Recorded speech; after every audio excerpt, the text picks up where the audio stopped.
मैं चाहता हूं कि मेरे साथ थोड़ा सा नारे लगाएंगे आप। अरविंद केजरीवाल, अरविंद केजरीवाल, जितेंद्र सिंह तोमर, मध्य प्रदेश प्रभारी जितेंद्र सिंह तोमर। तो साथियों, सबसे मूल बात है और काम की बात है कि राजनीतिक दल तो बहुत है,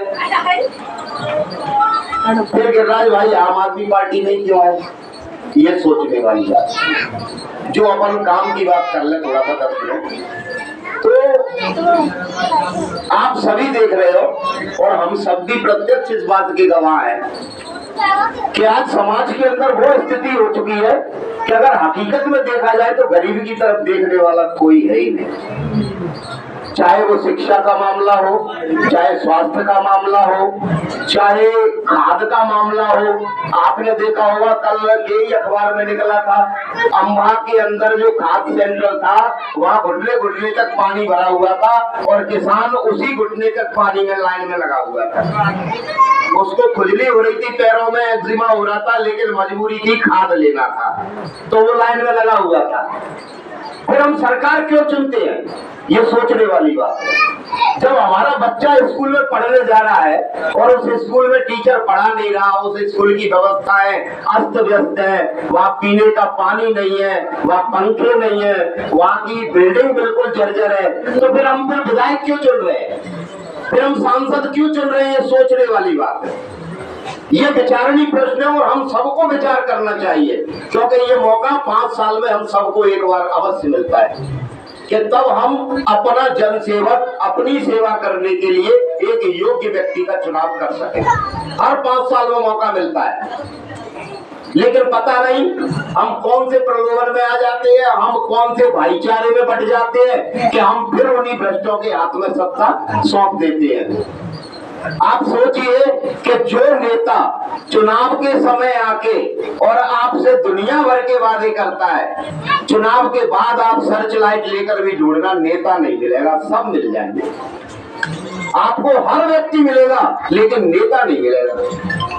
आप अपने गांव के स्कूल की हालत देख लीजिए, आप अपने गांव के अस्पताल की हालत देख लीजिए, तो फिर ये नेता कर क्या रहे हैं, ये सोचने वाली बात है। विधायक क्या कर रहा है, मंत्री क्या कर रहा है, मध्य प्रदेश सरकार क्या कर रही है, जब एक आम आदमी और एक आम किसान इस तरह भुगतने के लिए मजबूर है, तो फिर ये लोग कर क्या रहे हैं।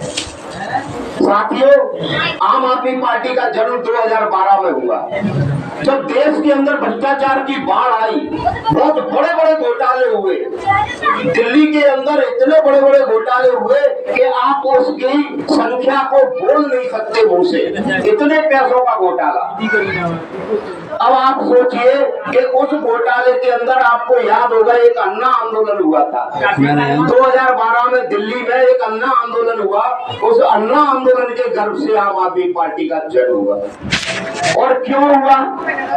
आम आदमी पार्टी न तो ये चाहती है कि हम जाति की राजनीति करें, न हम ये चाहते हैं कि हम धर्म की राजनीति करें। आम आदमी पार्टी चाहती है कि हम स्कूल की राजनीति करें, हम अस्पताल की राजनीति करें, हम ये मुद्दा उठाएं कि हमारा प्रत्येक बच्चा पढ़ा लिखा होना चाहिए। इस देश के हर गरीब का बच्चा अगर पढ़ लिख जाएगा तो उसको फिर अनाज के लिए लाइन में नहीं लगना पड़ेगा, मेरी गारंटी है। अगर उसके घर में 4 बच्चे पढ़े लिखे होंगे तो उसको अनाज के लिए लाइन में नहीं लगना पड़ेगा।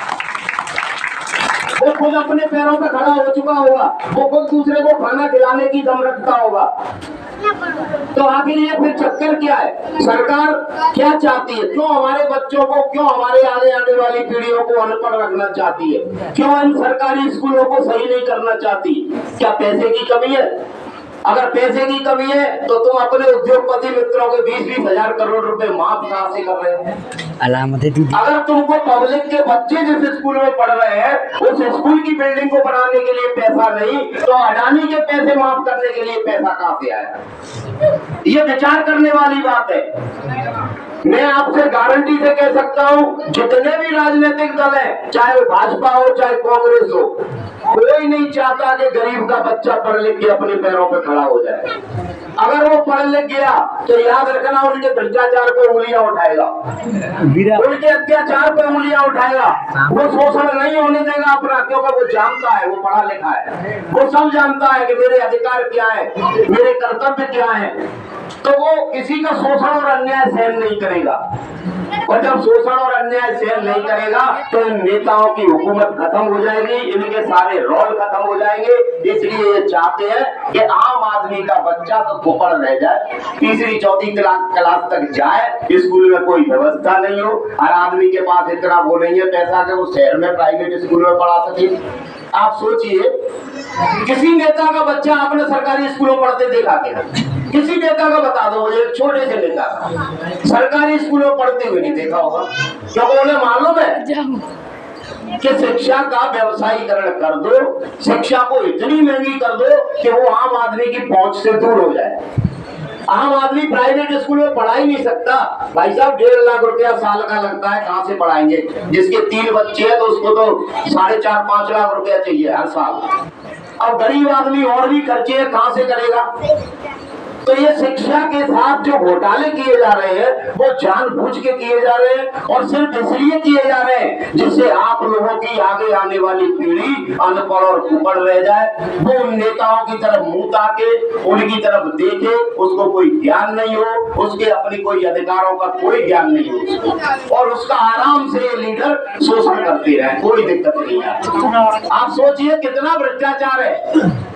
जरा सा बारिश होती है पूरा तालाब बन जाता है, सारी रोडें खुदी पड़ी है। हम किसी भी डिपार्टमेंट पे चले जाए, बिना पैसे के कोई काम ही नहीं होता, चाहे छोटा कर्मचारी हो या बड़ा कर्मचारी हो, पैसा अवश्य मांगेगा। आप किसी भी काम के लिए चले जाइए, बिल्कुल पटवारी से लेके और कलेक्टर तक सब जगह दलाल फिक्स है, सब पैसे ले रहे हैं। तो फिर भाई साहब इनको तनख्वाह क्यों दी जा रही है जब ये रिश्वत खा रहे हैं? आम आदमी पार्टी का यही उद्देश्य है कि देश भ्रष्टाचार मुक्त होना चाहिए, देश के सरकारी स्कूल प्राइवेट स्कूलों से अच्छे होना चाहिए, देश के सरकारी अस्पताल प्राइवेट अस्पतालों से अच्छे होना चाहिए।